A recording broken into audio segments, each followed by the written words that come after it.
ವಿದ್ಯಾರ್ಥಿಗಳೇ, ನಾವು ಕಳೆದ ತರಗತಿಯಲ್ಲಿ ನಿಮ್ಮ 8ನೇ ತರಗತಿಯ ಸಮಾಜ ವಿಜ್ಞಾನ ವಿಷಯದ ಅರ್ಥಶಾಸ್ತ್ರ ವಿಭಾಗದ 2ನೇ ಪಾಠ ಅರ್ಥವ್ಯವಸ್ಥೆಯ ಅರ್ಥ ಮತ್ತು ಪ್ರಕಾರಗಳು. ಈ ಅಧ್ಯಾಯದಲ್ಲಿ ಅರ್ಥವ್ಯವಸ್ಥೆಯ ಅರ್ಥ ಮತ್ತು ಪ್ರಕಾರಗಳು ಈ ಅಧ್ಯಾಯದಲ್ಲಿ ಅರ್ಥವ್ಯವಸ್ಥೆ ಅಂದ್ರೆ ಏನು, ಅರ್ಥವ್ಯವಸ್ಥೆಯ ಒಂದು ವಿಧಗಳು. ಅರ್ಥವ್ಯವಸ್ಥೆ ಅಂದ್ರೆ ಮಾನವನ ತನ್ನ ಬಯಕೆಗಳನ್ನ ಈಡೇರಿಸಲು ರಚಿಸಿದ ಮಾನವ ನಿರ್ಮಿತ ಒಂದು ಸಂಘಟನೆಯನ್ನೇ ಅರ್ಥವ್ಯವಸ್ಥೆ ಎಂದು ಕರೀತೇವೆ. ನಂತರ ಎ.ಜೆ. ಬ್ರೌನ್ ಒಬ್ಬ ಅರ್ಥಶಾಸ್ತ್ರಜ್ಞರ ಪ್ರಕಾರವಾಗಿ ಅರ್ಥವ್ಯವಸ್ಥೆ ಎಂದರೆ ಮಾನವನ ಜೀವನೋಪಾಯ ಅವಕಾಶಗಳನ್ನ ದೊರಕಿಸಲು ರಚಿಸಿದ ಒಂದು ವ್ಯವಸ್ಥೆಯನ್ನೇ ಅರ್ಥವ್ಯವಸ್ಥೆ ಎಂದು ಕರೀತಾರೆ ಅಂತೇಳಿ ಎ.ಜೆ. ಬ್ರೌನ್ ಎಂಬ ಅರ್ಥಶಾಸ್ತ್ರಜ್ಞರು ಎಂಬ ಆರ್ಥಿಕ ತಜ್ಞರು ಒಂದು ವ್ಯಾಖ್ಯೆಯನ್ನ ಅರ್ಥವ್ಯವಸ್ಥೆಗೆ ಸಂಬಂಧಿಸಿದಂತೆ ನೀಡಿದರು. ಈ ಅರ್ಥವ್ಯವಸ್ಥೆ ವಿಧಗಳು ಅಂದ್ರೆ ಸರಕು ಮತ್ತು ಸೇವೆಗಳ ಉತ್ಪಾದನಾ ಸಾಧನಗಳ ಮೇಲಿನ ಒಡೆತನ ಮತ್ತು ಆರ್ಥಿಕ ಚಟುವಟಿಕೆಗಳ ಮೇಲೆ ಸರ್ಕಾರದ ಹಸ್ತಕ್ಷೇಪ ಇವುಗಳ ಆಧಾರದ ಮೇಲೆ 3 ರೀತಿಯ ಅರ್ಥವ್ಯವಸ್ಥೆಯನ್ನ ವಿಂಗಡಿಸ್ತೀವಿ. ಅರ್ಥವ್ಯವಸ್ಥೆ ವಿಧಗಳು 3. ಒಂದು ಬಂಡವಾಳಶಾಹಿ ಅರ್ಥವ್ಯವಸ್ಥೆ, 2ನೇದು ಸಮಾಜವಾದಿ ಅರ್ಥವ್ಯವಸ್ಥೆ, 3ನೇದು ಮಿಶ್ರ ಅರ್ಥವ್ಯವಸ್ಥೆ. ನಾವು ಬಂಡವಾಳಶಾಹಿ ಅರ್ಥವ್ಯವಸ್ಥೆ ಅಂದಾಗ ಉತ್ಪಾದನಾ ಸಾಧನಗಳ ಮೇಲೆ ಒಬ್ಬ ವ್ಯಕ್ತಿ ಅದರ ಒಡೆತನ ಮತ್ತು ಅಧಿಕಾರವನ್ನು ಹೊಂದಿದ್ರೆ ಅದರ ಜವಾಬ್ದಾರಿಯನ್ನು ಹೊಂದಿದ್ದು ಸರ್ಕಾರದ ಹಸ್ತಕ್ಷೇಪ ಇಲ್ಲದಿದ್ದರೆ ಅಂತ ಒಂದು ಅರ್ಥವ್ಯವಸ್ಥೆಯನ್ನ ಬಂಡವಾಳಶಾಹಿ ಅರ್ಥವ್ಯವಸ್ಥೆ ಅಂತ ಕರಿತೀವಿ. ನಂತರ ಸಮಾಜವಾದಿ ಅರ್ಥವ್ಯವಸ್ಥೆ ಅಂದ್ರೆ ಸಮಾಜದ ಸಮಗ್ರ ಹಿತಾಸಕ್ತಿಯನ್ನ ಮತ್ತು ಜನರ ಯೋಗಕ್ಷೇಮವನ್ನ ವೃದ್ಧಿಸಲು ಸರ್ಕಾರವು ಉತ್ಪಾದನಾ ಸಾಧನಗಳ ಮೇಲೆ ನಿಯಂತ್ರಣ ಹೊಂದಿದ್ದರೆ ಅಂತಹ ಅರ್ಥವ್ಯವಸ್ಥೆಯನ್ನ ಸಮಾಜವಾದಿ ಅರ್ಥವ್ಯವಸ್ಥೆ ಅಂತ ಕರಿತೀವಿ. ಅಂದ್ರೆ ಸಮಾಜ ಸಮಗ್ರ ಹಿತಾಸಕ್ತಿಯನ್ನು ವೃದ್ಧಿಸಲು ಸರ್ಕಾರ ಅದರ ಮೇಲೆ ಸರಕು ಮತ್ತು ಸೇವೆಗಳ ಉತ್ಪಾದನಾ ಸಾಧನಗಳ ಮೇಲೆ ನಿಯಂತ್ರಣವನ್ನ ಸರ್ಕಾರ ಹೊಂದಿದ್ರೆ ಅದನ್ನ ಸಮಾಜವಾದಿ ಅರ್ಥವ್ಯವಸ್ಥೆ. ಅಲ್ಲಿ ಸರ್ಕಾರ ನಿಯಂತ್ರಣ ಹೊಂದಿರುತ್ತೆ, ಅದಕ್ಕೆ ಸಂಬಂಧಿಸಿದಂತೆ ಯೋಜನೆಗಳನ್ನದು ಕಾರ್ಯಗತಗೊಳಿಸುತ್ತೆ. ಈ ಬಂಡವಾಳಶಾಹಿ ಅರ್ಥವ್ಯವಸ್ಥೆ ಅರ್ಥ ಮತ್ತು ಲಕ್ಷಣಗಳು, ಸಮಾಜವಾದಿ ಅರ್ಥವ್ಯವಸ್ಥೆ ಅರ್ಥ ಮತ್ತು ಲಕ್ಷಣಗಳನ್ನ ನಾವು ಕಳೆದ ತರಗತಿಯಲ್ಲಿ ತಿಳ್ಕೊಂಡಿದ್ದು. ಈಗ ಇಂದಿನ ತರಗತಿಯಲ್ಲಿ ನಾವು 3ನೇ ವಿಧ ಮಿಶ್ರ ಅರ್ಥವ್ಯವಸ್ಥೆ ಅರ್ಥ ಮತ್ತು ಅವುಗಳ ಲಕ್ಷಣಗಳನ್ನ ತಿಳ್ಕೊಳ್ಳೋಣ. ಮಿಶ್ರ ಅರ್ಥವ್ಯವಸ್ಥೆ ಅಂದ್ರೆ ಏನು? ಹೆಸರೇ ಹೇಳುತ್ತೆ, ಮಿಶ್ರ ಆರ್ಥಿಕ ವ್ಯವಸ್ಥೆ, ಮಿಶ್ರ ಅರ್ಥವ್ಯವಸ್ಥೆ. ಮಿಶ್ರ ಅರ್ಥವ್ಯವಸ್ಥೆ ಬಂಡವಾಳಶಾಹಿ ಅರ್ಥವ್ಯವಸ್ಥೆ ಮತ್ತು ಸಮಾಜವಾದಿ ಅರ್ಥವ್ಯವಸ್ಥೆಗಳ ಉತ್ತಮ ಅಂಶಗಳನ್ನ, ಬಂಡವಾಳಶಾಹಿ ಮತ್ತು ಸಮಾಜವಾದಿ ಅರ್ಥವ್ಯವಸ್ಥೆ ಎಲ್ಲ ಉತ್ತಮ ಅಂಶಗಳನ್ನ ಒಳಗೊಂಡಿದೆ. ಇನ್ನು ಇದನ್ನ ಸಂಕ್ಷಿಪ್ತವಾಗಿ ಹೇಳೋದಾದ್ರೆ, ಮಿಶ್ರ ಅರ್ಥವ್ಯವಸ್ಥೆಯು ಬಂಡವಾಳಶಾಹಿ ಅರ್ಥವ್ಯವಸ್ಥೆಯ ಮುಕ್ತ ಉದ್ಯಮಶೀಲತೆ, ಬಂಡವಾಳಶಾಹಿ ಅರ್ಥವ್ಯವಸ್ಥೆಯ ಮುಕ್ತ ಉದ್ಯಮಶೀಲತೆ ಮತ್ತು ಸಮಾಜವಾದಿ ಅರ್ಥವ್ಯವಸ್ಥೆಯ ಸರ್ಕಾರಿ ನಿಯಂತ್ರಣ, ಇವೆರಡರ ಮಿಶ್ರ ಅರ್ಥವ್ಯವಸ್ಥೆ, ಇವೆರಡರ ಮಿಶ್ರಣವನ್ನೇ ಬಂಡವಾಳಶಾಹಿ ಅರ್ಥವ್ಯವಸ್ಥೆಯ ಮುಕ್ತ ಉದ್ಯಮಶೀಲತೆ, ಯಾವುದೇ ರೀತಿಯಾದಂತಹ ಅಲ್ಲಿ ಸರ್ಕಾರದ ಹಸ್ತಕ್ಷೇಪ ಇರಲ್ಲ. ಇನ್ನು ಸಮಾಜವಾದಿ ಅರ್ಥವ್ಯವಸ್ಥೆಯ ಸರ್ಕಾರಿ ನಿಯಂತ್ರಣ ಇವೆರಡರ ಮಿಶ್ರಣವನ್ನೇ ನಾವು ಆರ್ಥಿಕ ವ್ಯವಸ್ಥೆ, ಮಿಶ್ರ ಆರ್ಥಿಕ ವ್ಯವಸ್ಥೆ. ಈ ಮಿಶ್ರ ಆರ್ಥಿಕ ವ್ಯವಸ್ಥೆಯು ಸಾರ್ವಜನಿಕ ಒಂದು ಜೊತೆಯಲ್ಲಿ ಕಾರ್ಯನಿರ್ವಹಿಸುವಂತಹ ಒಂದು ಆರ್ಥಿಕ ಪದ್ಧತಿ ಅಂತ ಕರಿತೀವಿ. ಅಂದ್ರೆ ಸಾರ್ವಜನಿಕ ಮತ್ತು ಜೊತೆಯಲ್ಲೇ ಸಹ ಕಾರ್ಯನಿರ್ವಹಿಸುವಂತಹ ಒಂದು ಆರ್ಥಿಕ ಪದ್ಧತಿ. ಅಲ್ಲಿ ಮಿಶ್ರ ಆರ್ಥಿಕ ವ್ಯವಸ್ಥೆಯ ಲಕ್ಷಣಗಳು, ಮಿಶ್ರ ಆರ್ಥಿಕ ವ್ಯವಸ್ಥೆ ಯಾವ್ಯಾವ ಪ್ರಮುಖ ಲಕ್ಷಣಗಳನ್ನ ಮಿಶ್ರ ಆರ್ಥಿಕ ವ್ಯವಸ್ಥೆ ಹೊಂದಿದೆ ಅಂದಾಗ, ಮಿಶ್ರ ಆರ್ಥಿಕ ವ್ಯವಸ್ಥೆಯ ಲಕ್ಷಣಗಳಲ್ಲಿ ಮೊದಲನೇ ಗುಣಲಕ್ಷಣ ಒಂದು ಸಾರ್ವಜನಿಕ ಮತ್ತು ಖಾಸಗಿ ವಲಯಗಳ ಸಹ ಅಸ್ತಿತ್ವ. ಅಂದ್ರೆ ಮಿಶ್ರ ಆರ್ಥಿಕ ವ್ಯವಸ್ಥೆಯು ಸಾರ್ವಜನಿಕ ಮತ್ತು ಖಾಸಗಿ ವಲಯಗಳ ಎರಡರ ಸಮಾನವಾದಂತಹ ಸಹ ಅಸ್ತಿತ್ವವನ್ನ ಇದು ಮಿಶ್ರ ಆರ್ಥಿಕ ವ್ಯವಸ್ಥೆ ಒಳಗೊಂಡಿದೆ. ಸಾರ್ವಜನಿಕ ವಲಯದ ಸರ್ಕಾರ ನಿಯಂತ್ರಣಗಳನ್ನ, ಸರ್ಕಾರದ ಯೋಜನೆಗಳನ್ನ, ಕಾರ್ಯಯೋಜನೆಗಳನ್ನ, ಕಾರ್ಯಕ್ರಮಗಳನ್ನ, ಅವುಗಳ ನಿಯಂತ್ರಣವನ್ನ ಈ ಮಿಶ್ರ ಅರ್ಥ ವ್ಯವಸ್ಥೆ ಒಳಗೊಂಡಿದೆ. ಮತ್ತು ಖಾಸಗಿ ವಲಯವನ್ನ ಸರ್ಕಾರವು ಸಹ ತೆರಿಗೆಯ ಮೂಲಕವಾಗಿ ಆನಂತರವಾಗಿ ಲೈಸೆನ್ಸ್ ತೆರಿಗೆ, ಕೆಲವು ನೀತಿಗಳು, ಬೆಲೆ ಇರಬಹುದು, ಹಣಕಾಸು, ವಿತ್ತ ನೀತಿಗಳು, ಈ ವಿತ್ತ ನೀತಿಗಳು, ಹಣಕಾಸು, ಇವುಗಳ ಮೂಲಕವಾಗಿ, ಲೈಸೆನ್ಸ್ ಮೂಲಕ, ತೆರಿಗೆ ಮೂಲಕವಾಗಿ, ಹಣಕಾಸು ಮತ್ತು ವಿತ್ತ ನೀತಿಗಳ ಮೂಲಕವಾಗಿ ನಿಯಂತ್ರಿಸ್ತಾ ಇತ್ತು. ಖಾಸಗಿ ವಲಯವನ್ನ ಸರ್ಕಾರವು ಲೈಸೆನ್ಸ್ ಮೂಲಕವಾಗಿ ಒಂದು ಲೈಸೆನ್ಸ್ ಅನ್ನ ನೀಡುತ್ತೆ ಉದ್ಯಮಕ್ಕೆ. ಆ ಲೈಸೆನ್ಸ್ ಅನ್ನ 5 ವರ್ಷ 10 ವರ್ಷ ಎಷ್ಟು ವರ್ಷಕ್ಕೆ ನೀಡಿರುತ್ತೋ ಆ ವರ್ಷದ ಅವಧಿ ಮುಗಿದ ನಂತರ ಅದನ್ನ ರಿನಿವಲ್ ಮಾಡ್ಕೊಬೇಕಾಗತ್ತೆ. ಆ ಲೈಸೆನ್ಸ್ ಮೂಲಕವಾಗಿ, ತೆರಿಗೆಯನ್ನು ವಿಧಿಸುವುದರ ಮೂಲಕ, ಹಣಕಾಸು ಮತ್ತು ವಿತ್ತ ನೀತಿಯ ಮೂಲಕವಾಗಿ ಅವನ್ನ ನಿಯಂತ್ರಿಸುತ್ತೆ. ಅಂದ್ರೆ ಈ ಮಿಶ್ರ ಅರ್ಥ ವ್ಯವಸ್ಥೆಯು ಸಾರ್ವಜನಿಕ ವಲಯದ ಒಂದು ಸರ್ಕಾರ ನಿಯಂತ್ರಣ ಮತ್ತು ಅವುಗಳ ಯೋಜನಾ ವಿಧಾನವನ್ನ, ಇನ್ನು ಖಾಸಗಿ ವಲಯದ ಮುಕ್ತ, ಇಲ್ಲಿ ಸಂಪೂರ್ಣವಾದಂತಹ ಒಬ್ಬ ವ್ಯಕ್ತಿ ಅವನ ಒಂದು ಸ್ವಾತಂತ್ರ್ಯವನ್ನ, ತನ್ನ ಉದ್ದೇಶವನ್ನ, ತನ್ನ ಹೆಚ್ಚಿನವಾದಂತಹ ಉದ್ಯಮಗಳನ್ನ, ಕಲ್ಯಾಣದ ಉದ್ದೇಶವನ್ನ, ಲಾಭದ ಉದ್ದೇಶವನ್ನ ಇಲ್ಲಿ ಖಾಸಗಿ ವಲಯದಲ್ಲಿ ಹೊಂದಿರ್ತಾನೆ. ಖಾಸಗಿ ವಲಯದಲ್ಲಿ ಅವನಿಗೆ ತನ್ನದೇ ಆದಂತ ಒಂದು ಸ್ವಾತಂತ್ರ್ಯ ಇರುತ್ತೆ.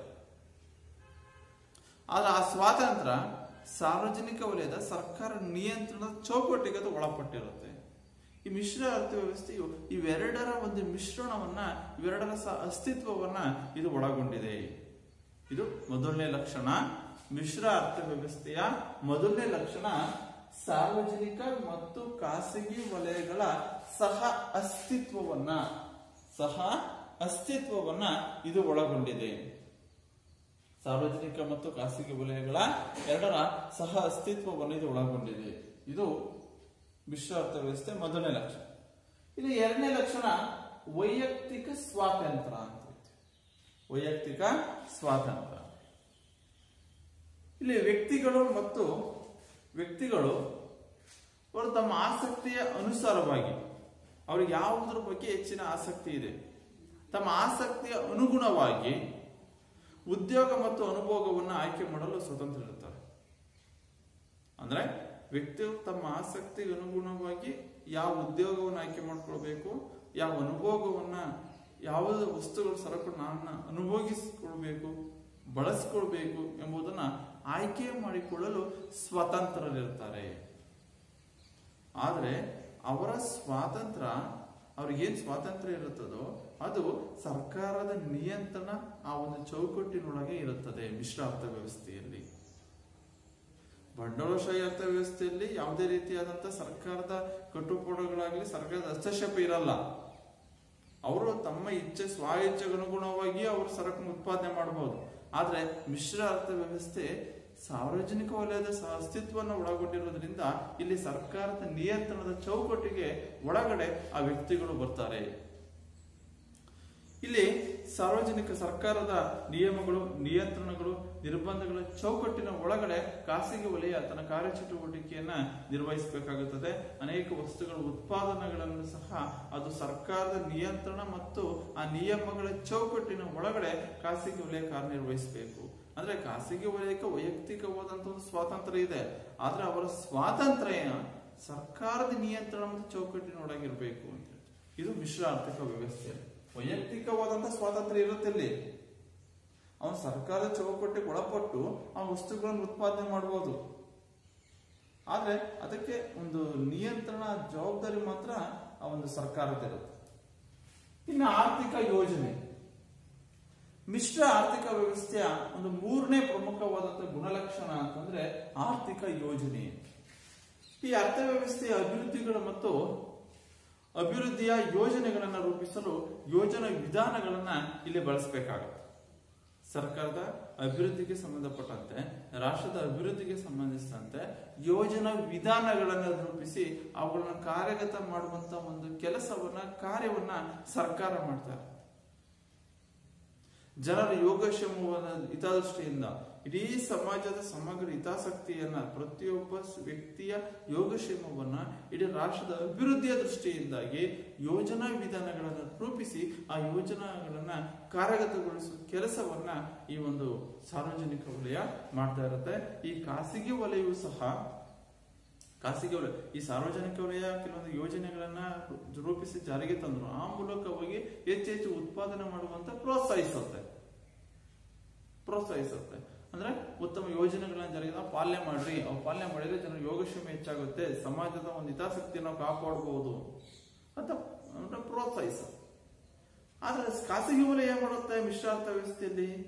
ಖಾಸಗಿ ವಲಯವೇ ತಮ್ಮ ಉದ್ಯೋಗ, ಅವರ ಒಂದು ಕೆಲಸ ಮಾಡುವಂತಹ ಕೆಲಸಗಾರರಿಗೆ ಕೆಲವು ಪ್ರೋತ್ಸಾಹಕವಾದಂತಹ ಕೆಲವು ಬೆಲೆಯನ್ನ, ಕೆಲವರ ಒಂದು ವೇತನವನ್ನು ಹೆಚ್ಚಿಸುವ ಮೂಲಕವಾಗಿ ಅವರಿಗೆ ಪ್ರೋತ್ಸಾಹಕವಾದಂತಹ ಒಂದು ಬೆಂಬಲವನ್ನ ಅದು ನೀಡುತ್ತೆ. ಯಾವುದೋ ಖಾಸಗಿ ವಲಯವು. ಸಾರ್ವಜನಿಕ ವಲಯವು ಕೆಲವು ಯೋಜನಾ ವಿಧಾನಗಳನ್ನು ಜಾರಿಗೆ ತಂದು ಆ ಮೂಲಕವಾಗಿ ಸಮಾಜದ ಹಿತಾಸಕ್ತಿಯನ್ನು ಕಾಪಾಡುವುದಕ್ಕೆ ಪ್ರಯತ್ನಿಸಿದ್ರೆ, ಖಾಸಗಿ ವಲಯವು ಸಹ ಕೆಲವು ಪ್ರೋತ್ಸಾಹಕಗಳನ್ನ ನೀಡುತ್ತೆ, ಪ್ರೋತ್ಸಾಹಿಸುತ್ತೆ.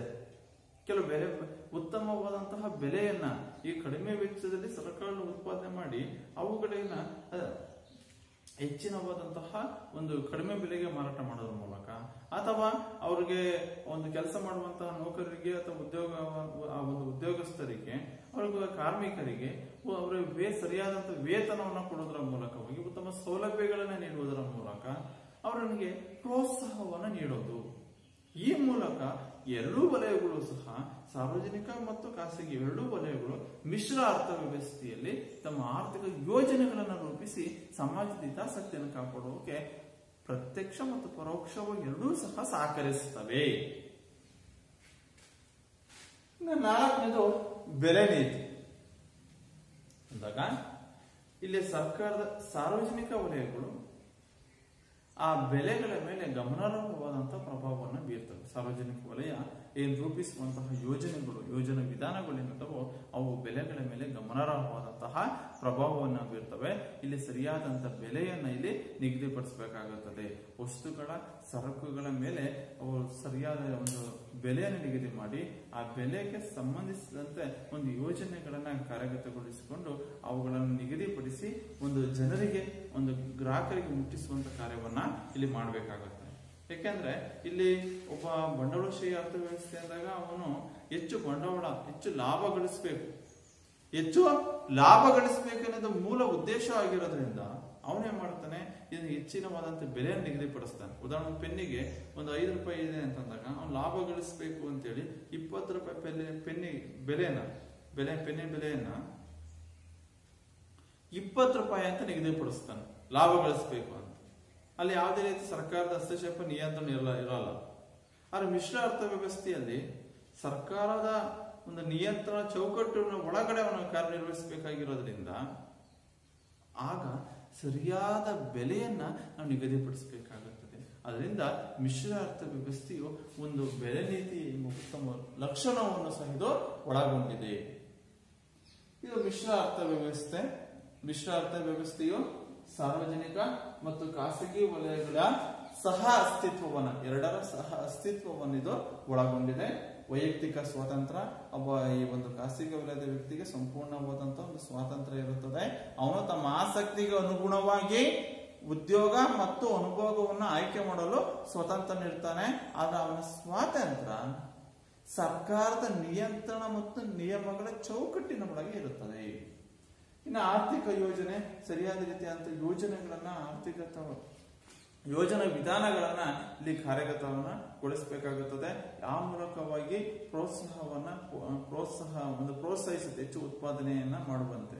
ಇನ್ನು ಖಾಸಗಿ ವಲಯವು ಸಹ ಒಂದು ಪರೋಕ್ಷವಾಗಿ ಕೆಲಸ ಮತ್ತು ಒಂದು ಕಾರ್ಮಿಕರಿಗೆ ಹೆಚ್ಚು ವೇತನದ ಸೌಲಭ್ಯ ನೀಡುವುದರ ಮೂಲಕವಾಗಿ ಖಾಸಗಿ ವಲಯವು ಸಹ ಸಮಾಜದ ಹಿತಾಸಕ್ತಿಯನ್ನು ಕಾಪಾಡಲು ಪ್ರಯತ್ನಿಸುತ್ತೆ.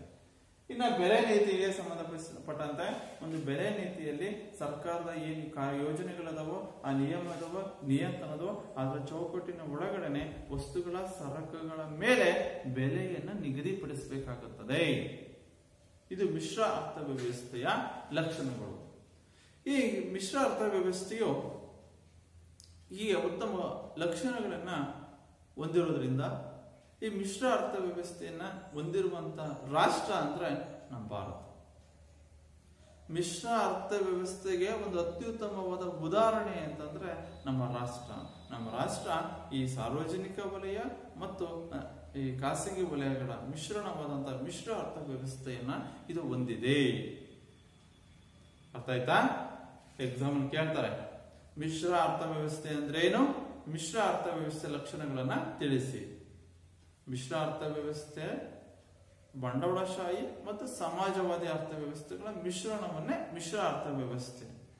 ಮಿಶ್ರ ಅರ್ಥವ್ಯವಸ್ಥೆಯ ಪ್ರಮುಖವಾದಂತಹ 4 ಗುಣಲಕ್ಷಣಗಳನ್ನು ಮಿಶ್ರ ಅರ್ಥವ್ಯವಸ್ಥೆ ಹೊಂದಿದೆ. ಈಗ ಮಿಶ್ರ ಅರ್ಥವ್ಯವಸ್ಥೆ ಅರ್ಥ ಮತ್ತು ಗುಣಲಕ್ಷಣ ತಿಳಿದ ನಂತರವಾಗಿ ಮುಂದಿನ ಒಂದು ಕಲಿಕಾಂಶ ಅಂತಂದ್ರೆ ಅಭಿವೃದ್ಧಿ ಮಟ್ಟದ ಆಧಾರದ ಮೇಲೆ ಅರ್ಥವ್ಯವಸ್ಥೆ ಪ್ರಕಾರಗಳು. ವಿದ್ಯಾರ್ಥಿಗಳೇ, ಮಿಶ್ರ ಅರ್ಥವ್ಯವಸ್ಥೆ ಅರ್ಥ ಮತ್ತು ಲಕ್ಷಣಗಳನ್ನ ತಿಳ್ಕೊಂಡು ಈಗ ಅರ್ಥವ್ಯವಸ್ಥೆಯ ಪ್ರಕಾರಗಳು ಅಂತ ಹೇಳ್ತೇವೆ. ಅರ್ಥವ್ಯವಸ್ಥೆಯ ಪ್ರಕಾರಗಳು ಯಾವುದರ ಆಧಾರದ ಮೇಲೆ ಅರ್ಥವ್ಯವಸ್ಥೆ ಪ್ರಕಾರಗಳನ್ನು ವಿಂಗಡಿಸಲಾಗಿದೆ ಅಂದ್ರೆ ಅಭಿವೃದ್ಧಿಯ ಮಟ್ಟದ ಆಧಾರದ ಮೇಲೆ. ಅಭಿವೃದ್ಧಿಯ ಆ ಅಳತೆಗೋಲೇನಿದೆಯೋ ಅಭಿವೃದ್ಧಿ ಅದರ ಆಧಾರದ ಮೇಲೆ ಅರ್ಥವ್ಯವಸ್ಥೆಯನ್ನು 2 ಪ್ರಕಾರಗಳಾಗಿ ವಿಂಗಡಿಸಲಾಗಿದೆ. ಈ ರಾಷ್ಟ್ರೀಯ ಆದಾಯ ಮತ್ತು ತಲಾದಾಯ. ರಾಷ್ಟ್ರೀಯ ಆದಾಯ ಮತ್ತು ತಲಾದಾಯಗಳನ್ನ ಆಧರಿಸಿ, ಒಂದು ದೇಶದ ರಾಷ್ಟ್ರೀಯ ಆದಾಯ ಮತ್ತು ತಲಾದಾಯವನ್ನು ಆಧರಿಸಿ ಅರ್ಥವ್ಯವಸ್ಥೆಯನ್ನ 2 ಪ್ರಕಾರಗಳಾಗಿ ವಿಂಗಡಿಸಲಾಗಿದೆ. ಆ 2 ಪ್ರಕಾರಗಳು ಯಾವುವು ಅಂತಂದ್ರೆ, ಒಂದು ಅಭಿವೃದ್ಧಿ ಹೊಂದಿದ ಅರ್ಥವ್ಯವಸ್ಥೆ, ಅಭಿವೃದ್ಧಿ ಹೊಂದಿದ ಅರ್ಥವ್ಯವಸ್ಥೆ. ಎರಡನೇದು ಅಭಿವೃದ್ಧಿ ಹೊಂದುತ್ತಿರುವ ಅರ್ಥವ್ಯವಸ್ಥೆ. ಈ ಅಭಿವೃದ್ಧಿ ಮಟ್ಟದ ಆಧಾರದ ಮೇಲೆ ಎಂದಾಗ ರಾಷ್ಟ್ರೀಯ ಆದಾಯ ಮತ್ತು ತಲಾದಾಯಗಳ ಆಧಾರದ ಮೇಲೆ, ತಲಾದಾಯನ ಆಧರಿಸಿ. ನಿಮ್ಗೆ ಗೊತ್ತಿರಬೇಕು ರಾಷ್ಟ್ರೀಯ ಆದಾಯ ಅಂದ್ರೆ ಏನು. ಮೊದಲು ರಾಷ್ಟ್ರೀಯ ಆದಾಯ ಅಂದ್ರೆ ಏನು ತಿಳ್ಕೊಂಡು. ರಾಷ್ಟ್ರೀಯ ಆದಾಯ ಅಂದ್ರೆ ಒಂದು ದೇಶ ಒಂದು ವರ್ಷದಲ್ಲಿ ಉತ್ಪಾದಿಸಿದ ಎಲ್ಲ ಸರಕು ಮತ್ತು ಸೇವೆಗಳ ಒಟ್ಟು ಮೊತ್ತವನ್ನೇ ರಾಷ್ಟ್ರೀಯ ಆದಾಯ ಅಂತ ಅಂದ್ರೆ ಒಂದು ದೇಶ ಒಂದು ವರ್ಷದಲ್ಲಿ ಉತ್ಪಾದಿಸಿದ ಎಲ್ಲ ಸರಕು ಮತ್ತು ಸೇವೆಗಳ ಒಟ್ಟು ಮೊತ್ತವನ್ನೇ ನಾವು ರಾಷ್ಟ್ರೀಯ ಆದಾಯ. ಹಾಗಾದ್ರೆ ತಲಾದಾಯ ಅಂದ್ರೆ ಏನು? ತಲಾದಾಯ ಹೆಂಗ್ ಕಂಡುಹಿಡಿತಾರೆ ಅಂದ್ರೆ, ಒಂದು ದೇಶದ ಆದಾಯವನ್ನ ಅಲ್ಲಿರುವಂತಹ ಜನಸಂಖ್ಯೆಯಿಂದ ಭಾಗಿಸಿದಾಗ, ಒಂದು ದೇಶದ ಆದಾಯವನ್ನ ಅಲ್ಲಿರುವಂತಹ ಜನಸಂಖ್ಯೆಯಿಂದ ಭಾಗಿಸಿದಾಗ ಬರುವ ಮೊತ್ತವೇ ತಲಾದಾಯ. ಒಂದು ದೇಶದಲ್ಲಿ ಎಷ್ಟು ಜನಸಂಖ್ಯೆ ಇದೆಯೋ ಅಲ್ಲಿರುವಂತಹ ಜನಸಂಖ್ಯೆ, ಒಂದು ದೇಶದ ಆದಾಯವನ್ನು, ಒಟ್ಟು ಆದಾಯವನ್ನ ಅಲ್ಲಿರುವ ಜನಸಂಖ್ಯೆಯಿಂದ ಭಾಗಿಸಿದಾಗ ಬರುವ ಮೊತ್ತ ತಲಾದಾಯ. ಈ ರಾಷ್ಟ್ರೀಯ ಆದಾಯ ಮತ್ತು ತಲಾದಾಯಗಳನ್ನು ಆಧರಿಸಿ ಅರ್ಥವ್ಯವಸ್ಥೆಯನ್ನ ಈ ಅಭಿವೃದ್ಧಿ ಹೊಂದುತ್ತಿರುವ ಅರ್ಥವ್ಯವಸ್ಥೆ, ಅಭಿವೃದ್ಧಿ ಹೊಂದಿದ ಅರ್ಥವ್ಯವಸ್ಥೆ, ಒಂದು ಅಭಿವೃದ್ಧಿ ಹೊಂದಿದ, ಎರಡನೇದು ಅಭಿವೃದ್ಧಿ ಹೊಂದುತ್ತಿರುವ ಅರ್ಥವ್ಯವಸ್ಥೆ ಅಂತೇಳಿ ಕರಿತೀವಿ. ಮೊದಲನೇದು ಅಭಿವೃದ್ಧಿ ಹೊಂದಿದ. ನೋಡಿ ಹೆಸರೇ ಹೇಳುತ್ತೆ ಅಭಿವೃದ್ಧಿ ಹೊಂದಿದ ಅಂದ್ರೆ ಈಗ ಆಲ್ರೆಡಿ ಈ ರಾಷ್ಟ್ರಗಳು, ಈ ಅರ್ಥವ್ಯವಸ್ಥೆ ಹೊಂದಿರುವಂತಹ ರಾಷ್ಟ್ರಗಳು ಅಭಿವೃದ್ಧಿ ಆಗಿದೆ ಅಂತ.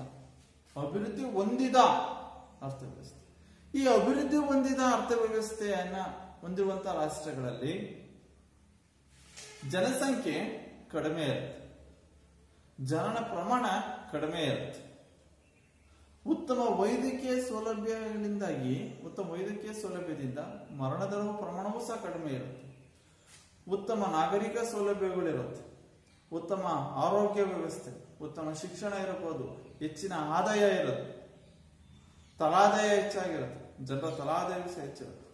ಯಾವಾಗ ರಾಷ್ಟ್ರೀಯ ಆದಾಯ ಹೆಚ್ಚಿರುತ್ತೋ, ವ್ಯಕ್ತಿಯ ತಲಾದಾಯ ಹೆಚ್ಚಾಗಿರುತ್ತೋ, ಜನಸಂಖ್ಯೆ ಕಡಿಮೆ ಇದ್ದು ಉತ್ತಮವಾದಂತಹ ವೈದ್ಯಕೀಯ ಸೌಲಭ್ಯಗಳು, ನಾಗರಿಕ ಸೌಲಭ್ಯಗಳು, ಆರೋಗ್ಯ ಸೌಲಭ್ಯಗಳು ಇದ್ರೆ ಜನರ ಜೀವನ ಮಟ್ಟವೂ ಸಹ ಕ್ರಮೇಣ ಹೆಚ್ಚಾಗಿರುತ್ತೆ. ಯಾವ ವರ್ಷದಲ್ಲಿ? ಅಭಿವೃದ್ಧಿ ಹೊಂದಿದ ಅರ್ಥವ್ಯವಸ್ಥೆಯಲ್ಲಿ.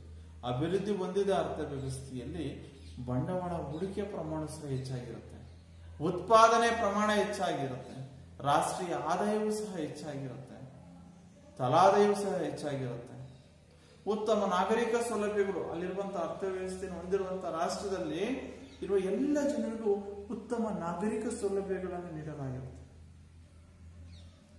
ಜನಸಂಖ್ಯೆ ಪ್ರಮಾಣ ಕಡಿಮೆ ಇರುತ್ತೆ.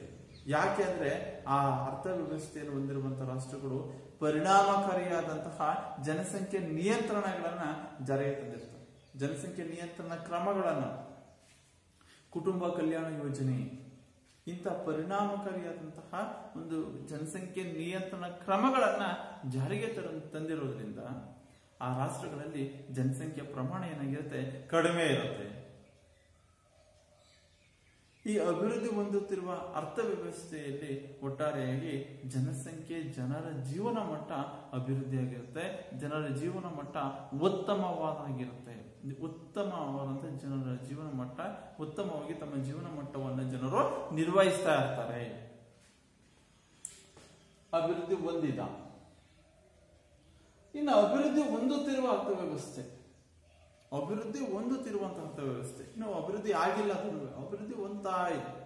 ಈ ಅಭಿವೃದ್ಧಿ ಹೊಂದುತ್ತಿರುವ ಅರ್ಥವ್ಯವಸ್ಥೆಯನ್ನ ಹೊಂದಿರುವಂತಹ ರಾಷ್ಟ್ರಗಳನ್ನ ಹಿಂದುಳಿದ ರಾಷ್ಟ್ರಗಳು ಅಥವಾ ಬಡ ರಾಷ್ಟ್ರಗಳು ಅಂತ ಸಹ ಕರೀತೀವಿ. ಹಿಂದುಳಿದ ಅಂದ್ರೆ ಇನ್ನು ಅಭಿವೃದ್ಧಿ ಆಗದೆ ಹಿಂದುಳಿದಿರುವಂತಹ ರಾಷ್ಟ್ರಗಳು, ಬಡ ರಾಷ್ಟ್ರಗಳು ಅಂತ ಸಹ ನಾವು ಕರಿತೀವಿ. ಅಭಿವೃದ್ಧಿ ಹೊಂದುತ್ತಿರುವ ಅರ್ಥವ್ಯವಸ್ಥೆಯನ್ನು ಹೊಂದಿರುವ ರಾಷ್ಟ್ರಗಳನ್ನು. ಯಾಕೆಂದ್ರೆ ಈ ಅಭಿವೃದ್ಧಿ ಹೊಂದುತ್ತಿರುವ ಅರ್ಥವ್ಯವಸ್ಥೆಯನ್ನು ಹೊಂದಿರುವ ರಾಷ್ಟ್ರಗಳಲ್ಲಿ ಜನಸಂಖ್ಯೆ ತೀವ್ರಗತಿಯಲ್ಲೇ ಹೆಚ್ಚಾಗ್ತಾ ಇದೆ. ಮಿತಿಮೀರಿ ಜನಸಂಖ್ಯೆ ಹೆಚ್ಚಾಗ್ತಿರೋದ್ರಿಂದ ಅಭಿವೃದ್ಧಿಯನ್ನ ಸಾಧಿಸೋಕೆ ಒಂದು ಬಹಳ ದೊಡ್ಡ ಸವಾಲಾಗಿದೆ. ಯಾಕೆ ಅಂತಂದ್ರೆ ಜನಸಂಖ್ಯೆ ಮಿತಿಮೀರಿ ತೀವ್ರಗತಿಯಲ್ಲಿ ಬೆಳೆಯುತ್ತಿರೋದ್ರಿಂದ ಅನೇಕ ದುಷ್ಪರಿಣಾಮವನ್ನ ಅದು ಉಂಟು ಮಾಡುತ್ತೆ. ನಿರುದ್ಯೋಗ ಸಮಸ್ಯೆಯನ್ನ, ಆಹಾರದ ಸಮಸ್ಯೆಯನ್ನ ಉಂಟು ಮಾಡುತ್ತೆ. ಅದರಿಂದಾಗಿ ಈ ಅಭಿವೃದ್ಧಿ ಹೊಂದುತ್ತಿರುವ ರಾಷ್ಟ್ರಗಳಲ್ಲಿ ಒಂದು ಜನಸಂಖ್ಯೆ ಮಿತಿಮೀರಿ ಬೆಳೀತಾ ಇರುತ್ತೆ. ಉತ್ಪಾದನೆ ಪ್ರಮಾಣ ಕಡಿಮೆ ಇರುತ್ತೆ, ತಲಾದಾಯ ಕಡಿಮೆ ಇರುತ್ತೆ, ನಾಗರಿಕ ಸೌಲಭ್ಯಗಳು, ಮೂಲಭೂತ ಸೌಕರ್ಯಗಳ ಕೊರತೆಯನ್ನ ಅಲ್ಲಿ ಎದುರಿಸಬೇಕಾಗುತ್ತೆ. ಜನರ ಜೀವನ ಮಟ್ಟ ಅತ್ಯಂತ ಕೆಳಮಟ್ಟದಲ್ಲಿರುತ್ತೆ. ಈ ಅಭಿವೃದ್ಧಿ ಹೊಂದುತ್ತಿರುವ ಅರ್ಥವ್ಯವಸ್ಥೆಯಲ್ಲಿ ಹೂಡಿಕೆಯ ಪ್ರಮಾಣವೂ ಸಹ ಕಡಿಮೆ ಇರುತ್ತೆ, ಉತ್ಪಾದನೆಯ ಪ್ರಮಾಣ ಕಡಿಮೆ ಇರುತ್ತೆ, ಆದಾಯವೂ ಸಹ ಕಡಿಮೆ ಇರುತ್ತೆ, ಜನರ ತಲಾದಾಯ ಕಡಿಮೆ ಇರುತ್ತೆ, ಜನರ ಜೀವನ ಮಟ್ಟವೂ ಸಹ ಅತ್ಯಂತ ಕೆಳಮಟ್ಟದಲ್ಲಿರುತ್ತೆ ಈ ಅಭಿವೃದ್ಧಿ ಹೊಂದುತ್ತಿರುವ ಅರ್ಥವ್ಯವಸ್ಥೆಯಲ್ಲಿ. ಅದರಿಂದ ಈ ಅಭಿವೃದ್ಧಿ ಹೊಂದುತ್ತಿರುವ ಅರ್ಥವ್ಯವಸ್ಥೆಯನ್ನ ಹೊಂದಿರುವ ರಾಷ್ಟ್ರಗಳನ್ನ ಹಿಂದುಳಿದ ರಾಷ್ಟ್ರಗಳು ಅಥವಾ ಬಡ ರಾಷ್ಟ್ರಗಳು ಅಂತ ಸಹ ಕರಿತೀವಿ. ಅರೆ ಅನಾಭಿವೃದ್ಧಿ ರಾಷ್ಟ್ರಗಳು ಕರಿತೀವಿ, ಅನಾಭಿವೃದ್ಧಿ ರಾಷ್ಟ್ರಗಳು ಅಂತ ಕರಿತೀವಿ. ಇದು ಅಭಿವೃದ್ಧಿಯ ಮಟ್ಟದ ಆಧಾರದ ಮೇಲೆ ಅಂದ್ರೆ ರಾಷ್ಟ್ರೀಯ ಮತ್ತು ತಲಾದಾಯಗಳನ್ನು ಆಧರಿಸಿ ಅರ್ಥವ್ಯವಸ್ಥೆಯನ್ನ 2 ಪ್ರಕಾರಗಳಾಗಿ ವಿಂಗಡಿಸಿದು. ಒಂದು ಅಭಿವೃದ್ಧಿ ಹೊಂದಿದ ಅರ್ಥವ್ಯವಸ್ಥೆ, ಎರಡನೇದು ಅಭಿವೃದ್ಧಿ ಹೊಂದುತ್ತಿರುವ ಅರ್ಥವ್ಯವಸ್ಥೆ. ಅರ್ಥ ಆಯ್ತಾ? ನೆಕ್ಸ್ಟ್, ಮಿಶ್ರ ಅರ್ಥವ್ಯವಸ್ಥೆಯಾಗಿ ಭಾರತ. ಅಭಿವೃದ್ಧಿ ಆಧಾರದ ಮೇಲೆ ಅರ್ಥವ್ಯವಸ್ಥೆ ಪ್ರಕಾರಗಳನ್ನ ತಿಳ್ಕೊಂಡು ಈಗ ಮಿಶ್ರ ಅರ್ಥವ್ಯವಸ್ಥೆಯಾಗಿ ಭಾರತ. ಮಿಶ್ರ ಅರ್ಥವ್ಯವಸ್ಥೆಯಾಗಿ ಭಾರತ. ಈ ಮಿಶ್ರ ಅರ್ಥವ್ಯವಸ್ಥೆಯನ್ನ ಹೊಂದಿರುವಂತಹ ಮಿಶ್ರ ಅರ್ಥವ್ಯವಸ್ಥೆಗೆ ಒಂದು ಅತ್ಯುತ್ತಮವಾದ ಉದಾಹರಣೆ ಅಂದ್ರೆ ನಮ್ಮ ದೇಶ ಭಾರತ. ನಮ್ಮ ದೇಶದ ಸರ್ಕಾರದ ಒಂದು ಯೋಜನೆ ವಿಧಾನ ಮತ್ತು ಆ ಚೌಕಟ್ಟಿನ ಒಳಗಡೆ, ನಿಯಂತ್ರಣದ ಚೌಕಟ್ಟಿನ ಒಳಗಡೆ ಸಾರ್ವಜನಿಕ ಮತ್ತು ಖಾಸಗಿ ವಲಯ ಎರಡೂ ಸಹ ಕಾರ್ಯನಿರ್ವಹಿಸ್ತದೆ. ಸರ್ಕಾರದ ಯೋಜನೆ ವಿಧಾನ ಮತ್ತು ಖಾಸಗಿ ಯೋಜನೆ ವಿಧಾನ ಮತ್ತು ನಿಯಂತ್ರಣದ ಚೌಕಟ್ಟು, ಇದರ ಒಳಗಡೆ ಸಾರ್ವಜನಿಕ ಮತ್ತು ಖಾಸಗಿ ವಲಯ ಎರಡೂ ಸಹ ಕಾರ್ಯನಿರ್ವಹಿಸುತ್ತವೆ. ನಮ್ಮ ದೇಶ ಒಂದು ತ್ವರಿತಗತಿಯಾಗಿ ಅಭಿವೃದ್ಧಿಯನ್ನು ಸಾಧಿಸಬೇಕು, ಪ್ರಗತಿಯನ್ನು ಹೊಂದಬೇಕು ಎಂಬ ಉದ್ದೇಶದಿಂದ ಮತ್ತು ಜನರ ಹಿತಾಸಕ್ತಿ, ಸಮಾಜದ ಸಮಗ್ರ ಹಿತಾಸಕ್ತಿಯನ್ನು ಕಾಪಾಡಬೇಕು, ಜನರ ಜೀವನ ಮಟ್ಟವನ್ನು ಉತ್ತಮಪಡಿಸಬೇಕು ಎಂಬ ನಿಟ್ಟಿನಲ್ಲಿ ಸ್ವತಂತ್ರ ನಂತರ ಈ ಮಿಶ್ರ ಅರ್ಥವ್ಯವಸ್ಥೆಯನ್ನ ಅಳವಡಿಸಿಕೊಂಡಿದೆ. ಒಂದು ಅಭಿವೃದ್ಧಿ ಆಗಬೇಕು, ತ್ವರಿತಗತಿಯಲ್ಲಿ ಅಭಿವೃದ್ಧಿಯನ್ನ ಸಾಧಿಸಬೇಕು, ಸಮಾಜದ ಸಮಗ್ರ ಹಿತಾಸಕ್ತಿಯನ್ನ ಕಾಪಾಡಬೇಕು, ಜನರ ಉತ್ತಮ ಜೀವನ ಮಟ್ಟವನ್ನು ನಿರ್ವಹಿಸಬೇಕು ಎಂಬ ಉದ್ದೇಶದ ಸಲುವಾಗಿ ಸ್ವತಂತ್ರ ನಂತರ ಅಂದ್ರೆ 1947 ನಂತರ ನಮ್ಮ ಭಾರತ ಮಿಶ್ರ ಅರ್ಥವ್ಯವಸ್ಥೆಯನ್ನು ಅಳವಡಿಸಿಕೊಂಡಿದೆ. ಹಾಗಾದ್ರೆ ಭಾರತದ ಮಿಶ್ರ ಅರ್ಥವ್ಯವಸ್ಥೆಯ ಲಕ್ಷಣಗಳು ಏನು? ಭಾರತದ ಮಿಶ್ರ ಅರ್ಥವ್ಯವಸ್ಥೆಯ ಲಕ್ಷಣಗಳು: ಒಂದು, ಸಾರ್ವಜನಿಕ ಮತ್ತು ಖಾಸಗಿ ವಲಯಗಳ ಸಹ ಅಸ್ತಿತ್ವ.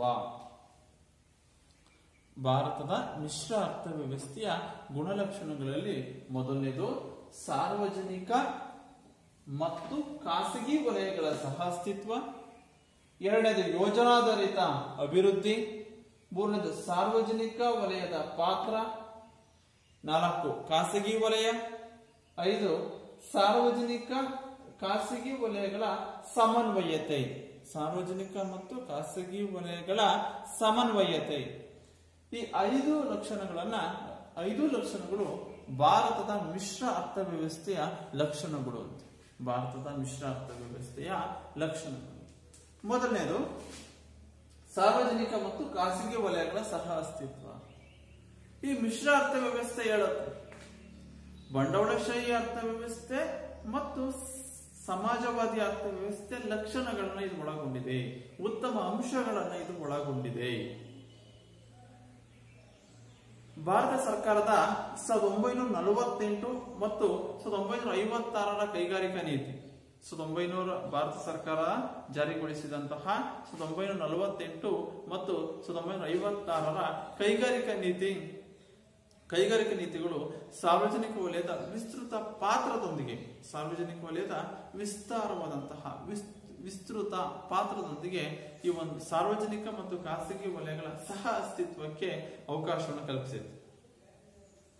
ಅಂದ್ರೆ 1948 ಮತ್ತು 1956 ಕೈಗಾರಿಕಾ ನೀತಿಗಳು ಭಾರತದ ಸಾರ್ವಜನಿಕ ವಲಯದ ವಿಸ್ತೃತ ಒಂದು ಪಾತ್ರದೊಂದಿಗೆ ಸಾರ್ವಜನಿಕ ವಲಯದ ಮತ್ತು ಖಾಸಗಿ ವಲಯಗಳ ಸಹ ಅಸ್ತಿತ್ವಕ್ಕೆ ಅವಕಾಶವನ್ನು ಕಲ್ಪಿಸಿದೆ.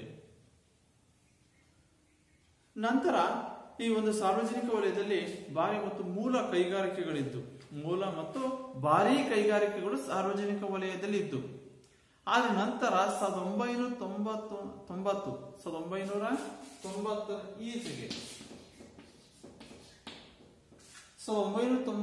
ಈಚೆಗೆ 1990 ನಂತರ ಉದಾರೀಕರಣದ ಅಲೆಯಿಂದಾಗಿ ಈ ವಲಯದ ಪಾತ್ರ ಅಂದ್ರೆ ಈ ಒಂದು ಸಾರ್ವಜನಿಕ ವಲಯದ ಪಾತ್ರ ಕಡಿಮೆಯಾಗಿ ಖಾಸಗಿ ವಲಯದ ವ್ಯಾಪ್ತಿ ವಿಸ್ತಾರಗೊಳ್ತಾ ಇದೆ. ಯಾಕೆಂತಂದ್ರೆ 1990 ನಂತರ ಏನು ಉದಾರೀಕರಣ ಏನು ಸೃಷ್ಟಿಯಾಗುತ್ತೋ, ಉದಾರೀಕರಣ ನೀತಿಯನ್ನು ನಾವು ಜಾರಿಗೊಳಿಸಲಾಗುತ್ತೋ, ಆ ಉದಾರೀಕರಣ ನೀತಿಯಿಂದಾಗಿ ಈ ಖಾಸಗಿ ವಲಯ ವ್ಯಾಪಕವಾದ ವಿಸ್ತಾರವನ್ನ ಇದು ಪಡೆದುಕೊಂಡಿದೆ. ಯಾಕಂದ್ರೆ ಮುಕ್ತ ಉದಾರೀಕರಣ ಯಾವುದೇ ರೀತಿಯಾದಂತಹ ನಿರ್ಬಂಧ ಇರಲ್ಲ, ನಿರ್ಬಂಧ ಇದ್ರೆ ಕಡಿಮೆ ಪ್ರಮಾಣದಲ್ಲಿ ಇರುತ್ತೆ ಸರ್ಕಾರದ ಹಸ್ತಕ್ಷೇಪ. ಅದರಿಂದ ಒಂದು ಉದಾರೀಕರಣದ ಅಲೆಯಿಂದಾಗಿ 1990 ನಂತರ ಖಾಸಗಿ ವಲಯ ವ್ಯಾಪಕವಾದ ವಿಸ್ತಾರವನ್ನ ಹೊಂದಿದೆ. ಇದ್ರ ಮೊದಲನೇದು ಭಾರತದ ಮಿಶ್ರ ಅರ್ಥವ್ಯವಸ್ಥೆ ಮೊದಲನೇ ಲಕ್ಷಣ ಸಾರ್ವಜನಿಕ ಮತ್ತು ಖಾಸಗಿ ವಲಯಗಳ ಸಹ ಅಸ್ತಿತ್ವ. 1948 ಮತ್ತು 56 ಕೈಗಾರಿಕಾ ನೀತಿಗಳು ಸಾರ್ವಜನಿಕ ವಲಯದ ವ್ಯಾಪಕ ವಿಸ್ತೃತವಾದಂತಹ ಒಂದು ಸಾರ್ವಜನಿಕ ವಲಯದಲ್ಲಿ ಈ ಖಾಸಗಿ ವಲಯದ ಸಹ ಅಸ್ತಿತ್ವಕ್ಕೆ ಇವು ಅವಕಾಶವನ್ನು ಕಲ್ಪಿಸಿವೆ. ಸಾರ್ವಜನಿಕ ವಲಯದಲ್ಲಿ ಮೂಲ ಮತ್ತು ಭಾರೀ ಕೈಗಾರಿಕೆಗಳಿದ್ದು ನಂತರ 1990 ಉದಾರೀಕರಣದ ಅಲೆಯಿಂದಾಗಿ ಖಾಸಗಿ ವಲಯ ವಿಸ್ತೃತವಾದಂತಹ ವ್ಯಾಪಕ ವಿಸ್ತರಣೆಯನ್ನು ಇದು ಒಳಗೊಂಡಿದೆ. ಎರಡನೇದು ಯೋಜನಾಧಾರಿತ ಅಭಿವೃದ್ಧಿ. ಯೋಜನಾಧಾರಿತ ಅಭಿವೃದ್ಧಿ ಭಾರತ ಒಂದು ತ್ವರಿತಗತಿಯ ಒಂದು ಅತಿ ಹೆಚ್ಚು ಪ್ರಗತಿಯನ್ನು ಅಭಿವೃದ್ಧಿಯನ್ನು ಸಾಧಿಸಬೇಕು ಎಂಬ ನಿಟ್ಟಿನಲ್ಲಿ 1950 ಯೋಜನಾ ಆಯೋಗ ಸ್ಥಾಪನೆ ಆಗಿದೆ. 1950 ಈ ಯೋಜನಾ ಆಯೋಗ ಸ್ಥಾಪನೆ ಆಗಿದೆ. ಭಾರತ ದೇಶದ ಒಂದು ಅಭಿವೃದ್ಧಿ ಆಗಬೇಕು, ಜನರ ಯೋಗಕ್ಷೇಮ, ಜನರ ಜೀವನ ಮಟ್ಟವನ್ನು ಉತ್ತಮಪಡಿಸಬೇಕು ಎಂಬ ನಿಟ್ಟಿನಲ್ಲಿ, ಸಮಾಜ ಸಮಗ್ರ ಹಿತಾಸಕ್ತಿಯನ್ನು ಕಾಪಾಡಬೇಕು ಎಂಬ ನಿಟ್ಟಿನಲ್ಲಿ 1950 ಯೋಜನಾ ಆಯೋಗ ಜಾರಿಯಾಗಿದೆ. ಈ ಯೋಜನಾ ಆಯೋಗ ಇಲ್ಲಿವರೆಗೆ 12 ಪಂಚವಾರ್ಷಿಕ ಯೋಜನೆಗಳನ್ನ ಜಾರಿಗೊಳಿಸಿದೆ. 12 ಪಂಚವಾರ್ಷಿಕ ಯೋಜನೆಗಳನ್ನು 12 ಪಂಚವಾರ್ಷಿಕ ಯೋಜನೆಗಳು ಮತ್ತು ಅನೇಕ ವಾರ್ಷಿಕ ಯೋಜನೆಗಳನ್ನು ಜಾರಿಗೊಳಿಸುವುದರ ಮೂಲಕ ರಾಷ್ಟ್ರದ ಸಮಗ್ರ ಅಭಿವೃದ್ಧಿಗೆ ಒಂದು ಯೋಜನೆಗಳನ್ನ ಕಾರ್ಯಕ್ರಮಗಳನ್ನ ಅನೇಕ ಕಾರ್ಯಕ್ರಮಗಳನ್ನ ರೂಪಿಸಿದೆ. ಈ ಯೋಜನಾ ಆಯೋಗವನ್ನ ಇತ್ತೀಚೆಗೆ 2015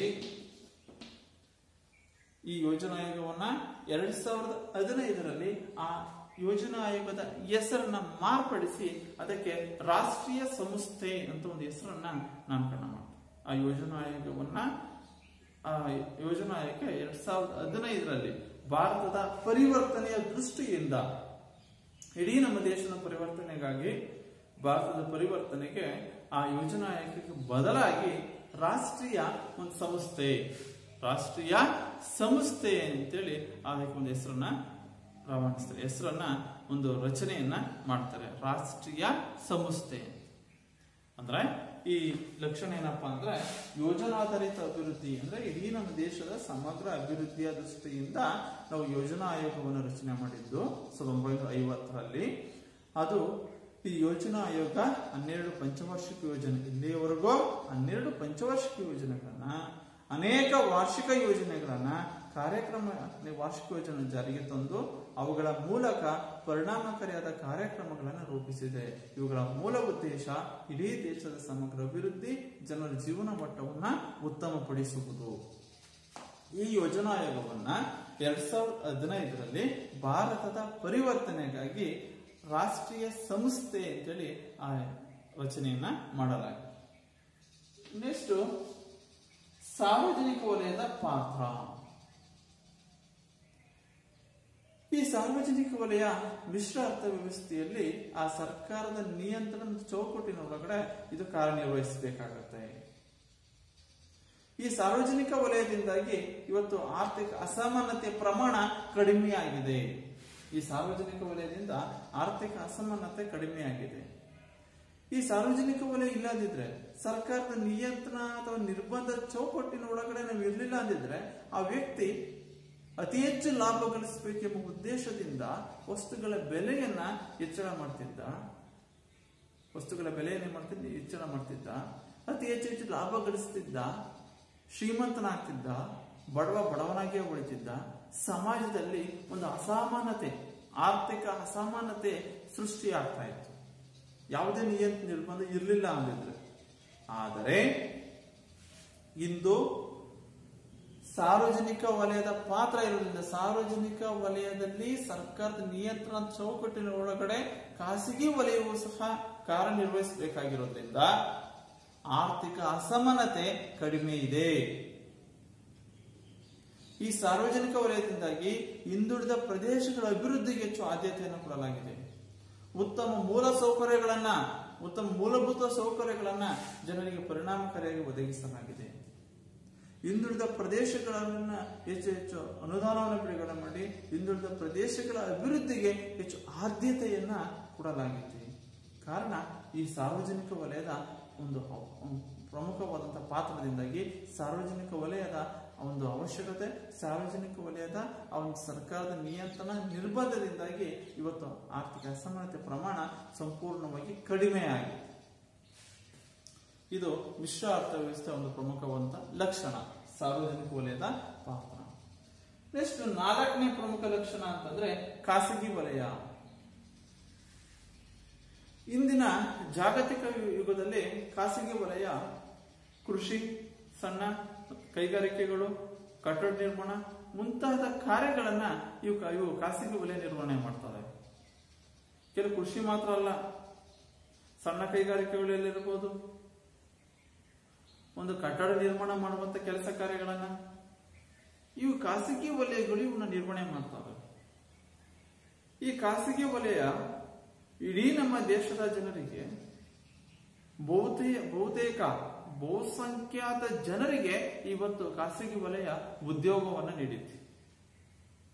ಬಹುಸಂಖ್ಯಾತ ಜನರಿಗೆ ಇವತ್ತು ನಮ್ಮ ದೇಶದಲ್ಲಿರುವಂತಹ ಎಷ್ಟು ಲಕ್ಷಾಂತರವಾದ ಜನರಿಗೆ ಉದ್ಯೋಗ ನೀಡಿರುವುದು ಈ ಖಾಸಗಿ ವಲಯ. ಆದರೆ ಆ ಖಾಸಗಿ ವಲಯ ತನ್ನ ಏನು ಉದ್ಯೋಗ ನೀಡಿದೆಯೋ ಆ ಖಾಸಗಿ ವಲಯದ ನಿಯಮ ಮತ್ತು ನಿರ್ಬಂಧಗಳು ಹಿಂದೆ ಇದ್ದಷ್ಟು ಕಠಿಣವಾಗಿಲ್ಲ. ಹಿಂದೆ ಇದ್ದಷ್ಟು ಕಠಿಣವಾದಂತಹ ನಿಯಮ ಮತ್ತು ನಿರ್ಬಂಧಗಳನ್ನು ನಾವು ಜಾರಿಗೆ ತಂದಿಲ್ಲ. ಆದ್ರೆ ಆ ಖಾಸಗಿ ವಲಯ ಯಾರ ನಿಯಂತ್ರಣದಲ್ಲಿದೆ ಅಂದ್ರೆ ಸರ್ಕಾರದ ನಿಯಂತ್ರಣ, ಸರ್ಕಾರದ ಒಂದು ನಿಯಮ ನಿರ್ಬಂಧಗಳಿಗೆ ಅದು ಬದ್ಧರಾಗಿರ್ಬೇಕು. ಅದು ಖಾಸಗಿ ವಲಯ ಸರ್ಕಾರವನ್ನ ಬಿಟ್ಟು ಅದು ತನ್ನ ಸ್ವ ಇಚ್ಛೆಯಿಂದ ಕಾರ್ಯನಿರ್ವಹಣೆ ಮಾಡಂಗಿಲ್ಲ. ಮಿಶ್ರ ಅರ್ಥವ್ಯವಸ್ಥೆಯಲ್ಲಿ ಸರ್ಕಾರ ನಿಯಂತ್ರಣ ಬಹಳ ಪ್ರಮುಖವಾಗಿರೋದ್ರಿಂದ ಖಾಸಗಿ ವಲಯ ಸಾರ್ವಜನಿಕ ಸರ್ಕಾರದ ನಿಯಂತ್ರಣದ ಚೌಕಟ್ಟಿನ ಒಳಗಡೆ ಕಾರ್ಯನಿರ್ವಹಿಸಬೇಕಾಗುತ್ತೆ. ಇವತ್ತು ಬಹುಸಂಖ್ಯಾತ ಜನರಿಗೆ ಉದ್ಯೋಗವನ್ನು ಒದಗಿಸಿ ಅವರಿಗೆ ತನ್ನದೇ ಆದ ಒಂದು ನಿಯಮ ಮತ್ತು ನಿರ್ಬಂಧಗಳನ್ನ ನೀಡಿದೆ. ಯಾವುದು? ಖಾಸಗಿ ವಲಯ. ಇನ್ನ 5ನೇ ಪ್ರಮುಖವಾದ ಲಕ್ಷಣ ಅಂತಂದ್ರೆ ಸಾರ್ವಜನಿಕ ಮತ್ತು ಖಾಸಗಿ ವಲಯಗಳ ಸಮನ್ವಯತೆ. ಇವತ್ತು ಒಂದು ದೇಶ ಸರ್ವಾಂಗೀಣವಾದಂತಹ ಸರ್ವತೋಮುಖವಾದಂತಹ ಅಭಿವೃದ್ಧಿಯನ್ನು ಸಾಧಿಸಬೇಕಾದ್ರೆ ಸಾರ್ವಜನಿಕ ಮತ್ತು ಖಾಸಗಿ ವಲಯ ಎರಡೂ ವಲಯಗಳು ಪರಸ್ಪರ ಸಮನ್ವಯತೆಯನ್ನ ಸಾಧಿಸುವುದು ಬಹಳ ಪ್ರಮುಖವಾಗಿರೋದು. ಎರಡೂ ವಲಯಗಳು ಪರಸ್ಪರ ಸಮನ್ವಯತೆಯೊಂದಿಗೆ ಸರ್ಕಾರದ ನಿಯಂತ್ರಣದ ಚೌಕಟ್ಟಿನ ಒಳಗಡೆ ಪರಿಣಾಮಕಾರಿಯಾಗಿ ಕಾರ್ಯನಿರ್ವಹಿಸಿದರೆ ಆಗ ದೇಶ ಸರ್ವಾಂಗೀಣವಾದಂತಹ ಸರ್ವತೋಮುಖವಾದಂತಹ ಅಭಿವೃದ್ಧಿ ಆಗುತ್ತೆ. ರಾಷ್ಟ್ರದ ಆದಾಯ ಹೆಚ್ಚಾಗಿ ರಾಷ್ಟ್ರದ ಜನರ ಜೀವನ ಮಟ್ಟ ಹೆಚ್ಚಾಗುತ್ತೆ. ಅದರಿಂದ ಈ ಮಿಶ್ರ ಅರ್ಥವ್ಯವಸ್ಥೆಯಲ್ಲಿ, ಭಾರತದ ಮಿಶ್ರ ಅರ್ಥವ್ಯವಸ್ಥೆಯಲ್ಲಿ ಸಾರ್ವಜನಿಕ ಮತ್ತು ಖಾಸಗಿ ಇವೆರಡೂ ವಲಯಗಳು ಪರಸ್ಪರ ಸಮನ್ವಯತೆಯನ್ನು ಸಾಧಿಸುವುದು ಬಹಳ ಪ್ರಮುಖವಾದದ್ದು.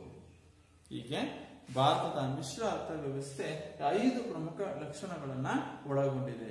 ಒಂದು, ಸಾರ್ವಜನಿಕ ಮತ್ತು ಖಾಸಗಿ ವಲಯಗಳ ಸಹ ಅಸ್ತಿತ್ವ. ಅಂದ್ರೆ 1948 ಮತ್ತು 56 ಕೈಗಾರಿಕಾ ನೀತಿಗಳು ಭಾರತದ ಒಂದು ಸಾರ್ವಜನಿಕ ವಲಯದ ವಿಸ್ತೃತ ಪಾತ್ರದೊಂದಿಗೆ ಸಾರ್ವಜನಿಕ ಮತ್ತು ಖಾಸಗಿ ವಲಯಗಳ ಸಹ ಅಸ್ತಿತ್ವಕ್ಕೆ ಅವಕಾಶ ಮಾಡಿಕೊಟ್ಟಿದೆ. ಸಾರ್ವಜನಿಕ ವಲಯದಲ್ಲಿ ಮೂಲ ಮತ್ತು ಭಾರೀ ಕೈಗಾರಿಕೆಗಳಿತ್ತು. ಆದರೆ ನಂತರ 1990 ನಂತರ ಉದಾರೀಕರಣದಿಂದಾಗಿ ಇವತ್ತು ಖಾಸಗಿ ವಲಯ ವ್ಯಾಪಕ ವಿಸ್ತಾರವನ್ನ ಇವತ್ತು ಪಡೆದುಕೊಂಡಿದೆ. ಇನ್ನು 2ನೇದು ಯೋಜನಾಧಾರಿತ ಅಭಿವೃದ್ಧಿ.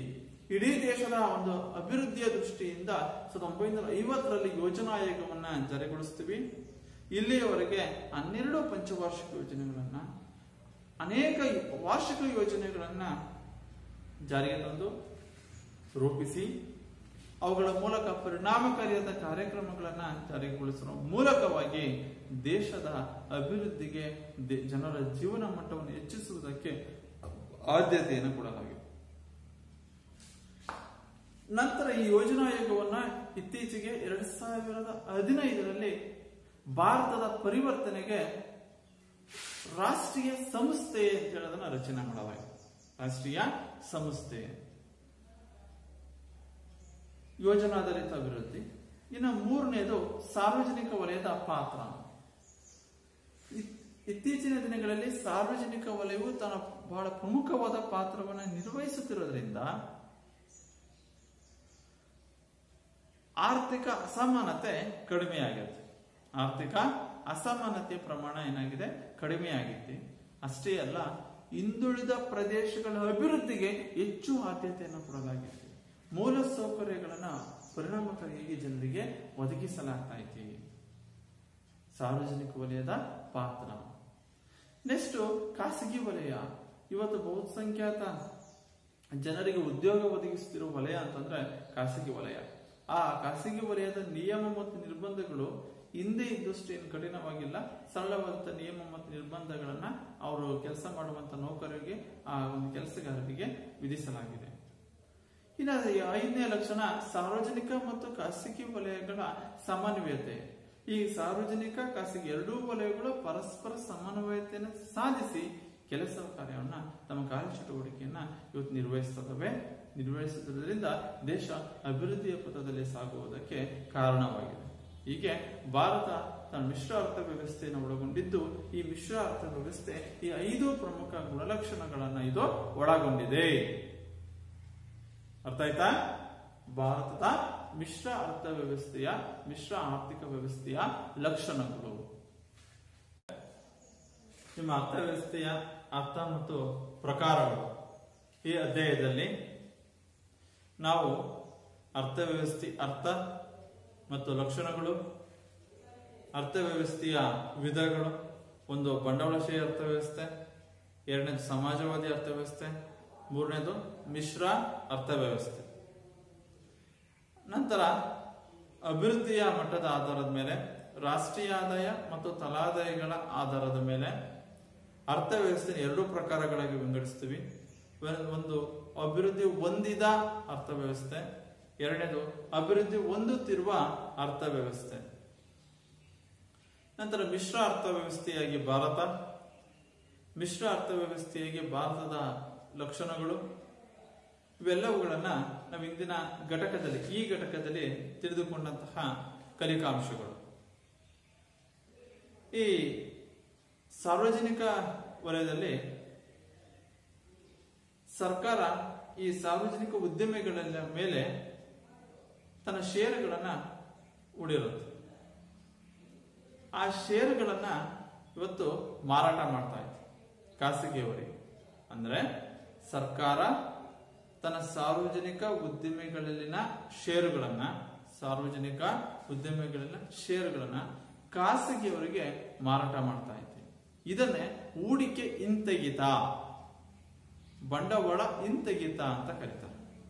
ಬಂಡವಾಳ ಹಿಂತೆಗೆತ ಅಥವಾ ಹೂಡಿಕೆ ಹಿಂತೆಗೆತ ಎಂದರೆ ಸರ್ಕಾರ ಸಾರ್ವಜನಿಕ ಉದ್ಯಮಿಗಳಲ್ಲಿನ ತನ್ನ ಷೇರುಗಳನ್ನ ಖಾಸಗಿಯವರಿಗೆ ಮಾರಾಟ ಮಾಡೋದನ್ನ ಹೂಡಿಕೆ ಹಿಂತೆಗೆತ ಅಥವಾ ಬಂಡವಾಳ ಹಿಂತೆಗೆತ ಅಂತ ಕರಿತೀವಿ.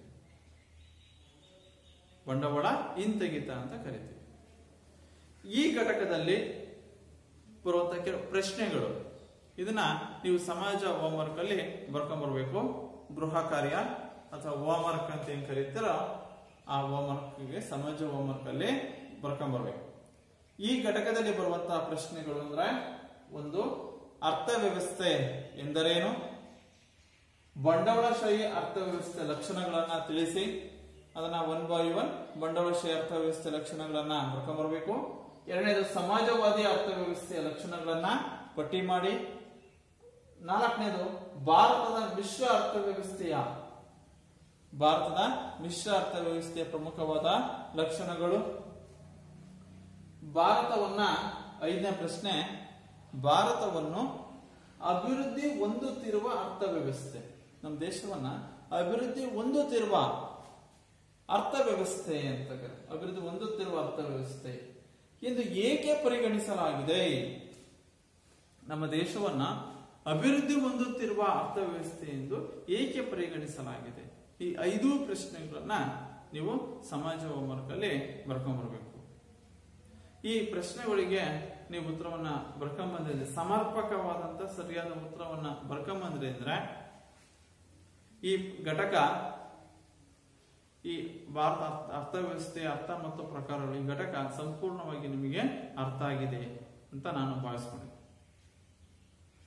ಇಲ್ಲಿಗೆ ಈ ಘಟಕ ಮುಕ್ತಾಯವಾಗುತ್ತೆ. ಈ ಘಟಕ ಸಂಪೂರ್ಣವಾಗಿ ನಿಮ್ಗೆ ಅರ್ಥ ಆಗಿದೆ ಅಂತ ನಾನು ಭಾವಿಸ್ಕೊಂಡು ಈ ಇಂದಿನ ಒಂದು ತರಗತಿಯನ್ನ ಮುಕ್ತಾಯ ಮಾಡ್ತಾ ಇದ್ದೀನಿ. ವಂದನೆ.